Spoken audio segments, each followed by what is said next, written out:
So earlier today I fell off my bicycle. My attention was oriented at these social mammals who were walking down the street. Little did I know, I accidentally shifted my gear downward, which made it to where the force that I was exerting to pedal was no longer needed. And when I went a little too hard, I fell forward. Fucked myself up a little bit, you know what I'm saying? Nothing too crazy, but it was more on the shoulder. The adrenaline that I felt from that fall, oh my god, euphoric as hell. But as you can see, I'm in a bit of pain because I'm on public transit. We in the concrete jungle. Hello, it is your boy, the Soul Dr. Rain Cordio, under the canopy of the Most High. To give some context, I can ride my bike with no handlebars. No handle. And basically, this is something that I picked up, a skill that I acquired when I was really young. I love doing it. Right? So much to the point where it's become a background habit. One must be in their body at least a little bit to be able to maintain such balance. And yet the moment my attention was oriented towards the social mammals, because I wanted to project an apparent mastery of the action that I was actively partaking in, my hands slipping, putting the gears downward, making me fall and look and feel like a fool. But it doesn't matter what I look like to the social dominance hierarchy, no. We're talking about what these subtle forms of action and disassociation and disembodiment are contributing to on the macro scale. Your boy got too comfortable with his ability to ride with no handlebars. And in that apparent comfort, he felt masterful. And what happens when you feel masterful in your apparent comforts? You become the tyrant. Neuromodulation arises whenever you're able to be perceived as impressive. Dopamine, endorphin spikes, being accepted by the crowd for doing something that looks so loud. And yet these are the same patterns that war kings find themselves within. That warriors who want to get to the top of the hierarchy within their little section find themselves acting out. Little children find themselves acting out in rooms in which they know they have to posture themselves a certain way because one day love became conditional. Imagine the attention deprived from this infant for his attention to subtly slip into those moments of impressiveness, to subtly slip into those moments of disembodiment, of completely abandoning the body to get into the minds of others, to see their opinions, to see the social validation and temporary sedation of comfort of our current position that feels so good in the moment. Oh yeah, accomplishment. But sincerely hear me when I say that pride comes before the fall. Little would we even know that our subtlest moments, that our body involuntarily chooses the action that allows us to feel like we fit in, is simply just a pattern of defense, of needing to posture yourself in a certain way so that you feel seen by the crowd for doing something positive, potentially important. Man, everybody from the cult leader to the little kid who just wants attention from their parent is acting out these patterns that subtly position them one step higher of the ladder of social dominance. Because that's all it takes to feel that neuromodulation, that chemical hook, which is sincerely sedation. That good feeling, that pleasure-pain oscillation, because the only part of us that would continue to search for the social validation, for the pleasure that arises with this, is the part that is outrunning our pain internal. What is the fear to step into the viscera of the soma? What is the fear to fully inhabit the human body? It doesn't feel good. It's not as rewarding seemingly in the moment as it would be to be a social fucking mammal. But if you look at dominance hierarchies that exhibit themselves through every single species, you see that deciding to be in your animalism over your divinity will only lead to death. Because that is exactly the fear you're outrunning when you feel the need to impress the empress. When you feel the need to subtly position yourself for shekels of scarcity.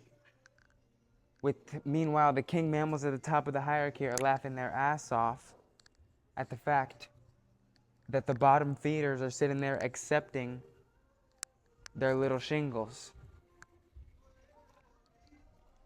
And the bottom feeders, in their own prideful time, are like, man, fuck those tyrants. We're so much better than them because we know we have some sort of form of awareness and humility that allows us to see beyond. And yeah, you could say that very thing is where the idea of Christ started. Look at Siddhartha, leaving behind all the riches, all the jewels to simply be outside, to simply be in nature, to simply regulate once again with his mother, eternal. Silence, zero. The source of our existence, of which we have atrophied ourselves from every time our mind feels the tendency to run in one direction. And that's obviously the lesson. See the little subtle moments of posturing that are inadvertently contributing toward death and separation on the macro scale. Man, it's not like I'm trying to be here to save the world. The past already happened. The past is separation, segmented narrative, believing that you're anything but the universe unfolding in complete unity. Like, if you can see some people back there, it's like most people would believe that there's distance between them and me.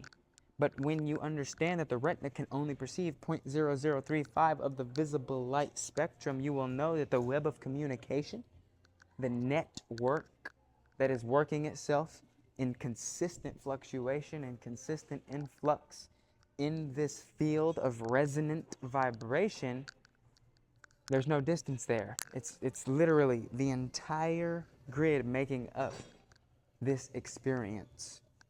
And what is that importance of understanding that there is no distance? It's identifying with zero, identifying within the unity, away from the e-unity, eugenics, superiority, race wars, the idea that that dude down there is different from me for whatever apparent reason. What, just because he's acting a certain different way? Nothing is shy of human. Every emotion that could possibly be emanated in this form, every pattern of social and societal norm is no different than any experience of that before or after you when one decided to descend into such catacombs of consciousness. It's literally already dead. Right now I'm inside of a corporation, corpse. And we live in apartment complexes because our psyches have become so complex, because we have these very complexities running through our somatic awareness, keeping us away from the ability to stay within the body in sobriety, the breath to permeate the lattice in its entirety, the lattice being the grid of your physical body that is the same thing as the macro scale. So where in your body is communication disconnected? Where's your brain retreating into these thoughts of needing to be seen by the world in externally oriented ocular gripping gaze? Because only through the reversal of such attention orientation can you once again communicate with your body. Can you once again sustain a coherent vibration that doesn't feel like it's in consistent involuntary isolation? That way, oscillation just becomes play between the in and out of whatever we wanted to experience for the day. 8, eternity. Understand, there's no such thing as modernity, because every single time a social mammal mind caught itself in separation, it was already just food for the biological trap and repeated samsara loops of fapping, fixed action patterns, FAP, No better than an insect working for the queen. No idea why they're doing what they're doing, just executing the function because that's what the social cues and chemical signalings told me to do. I didn't reverse my attention within my body enough to be able to see the structural deformities and contractions that were leading to these very patterns of defense, of war, of bracing, of hatred, of sedation, of the entire pain body that acts itself out with every human in every nation that you can perceive. So this is not a call to disassociate or leave this realm in favor of some higher view. This is the call to inhabit your own universe, Y-O-U. M-E, Mother Earth, the viscera of the flesh. You're an organically grown experimental emanation of information because you are informed. And so you take the information that comes in your field of awareness day by day, and you can either decide to alchemize and say, hey, we can celebrate and say hooray for the lessons that Mother Earth is obviously putting right in front of our face, and have grace for the fact that we even get to breathe. But who is even breathing? By that metric, you will see the grace was always the frolicking free of the child in eternity. Not a mind, not a mental tracker that left something behind. And when you say not a mind, it's just the idea that the mind was never separate from the body. It was always unity. The definition of yoga is the connection between the mind and the body. Why the fuck did we ever need to come up with such a definition to begin with? How alienated and atrophied must one's mind be from their body to even have to re-inhabit it to begin with? That's a great question. All I know is that we are here within the midst of that lesson. And there's no reason to reverberate over the hysteria of what is, was, or could be, when in this moment you are free as long as you perceive yourself to be. And the modern world of slavery, wherein which love was conditional since you could remember, you know, loops of January, February, October, December, then on, though forth, so on, inducing literal states of hibernation with our current infrastructure in society and central air running through the skin of every social mammal you perceive. Oh, don't even get me started. I could go off all day because I, myself, as me, Mother Earth, is in the middle of releasing such patterns of fixed action. So understand, all my homies Messiah. Are you Messiah? Because what does it mean to be such? It means to be the Savior, but ain't nobody coming to save you. Jesus Christ ain't coming back. You ought to understand that that is true abundance, what they're talking about when they say Christ. Not forms of lack, not ideas that lack in abundance were even separate to begin with, because it is simply the source of all experience. So understand that the ever-flowing fountain of eternal life that is you was never separate. It's not the Christ if you believed that Christ was something external, bro. I mean, how much more simple can I put it? Love yourself. Respect your health. And the only way to do such is to communicate with your body at every moment.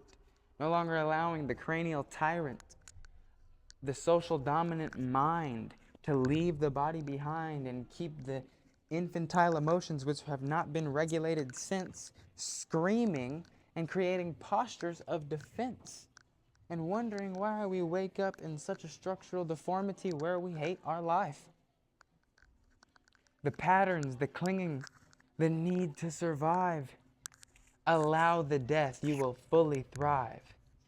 Allow yourself to be as dark as the soil from which the beautiful flower springs. Nothing to be scared of in the midst of divinity. It becomes what you fear the most, and it will always come back to eat you as long as you're afraid. Why do you think that was the #1 grossing horror movie of all time? Simple to say, that is God. That is you and me. Your own universe, Mother Earth, frolicking free through eternity. You're more than a social mammal. What's good, alien? But don't be alienated. 'Cause I'm here.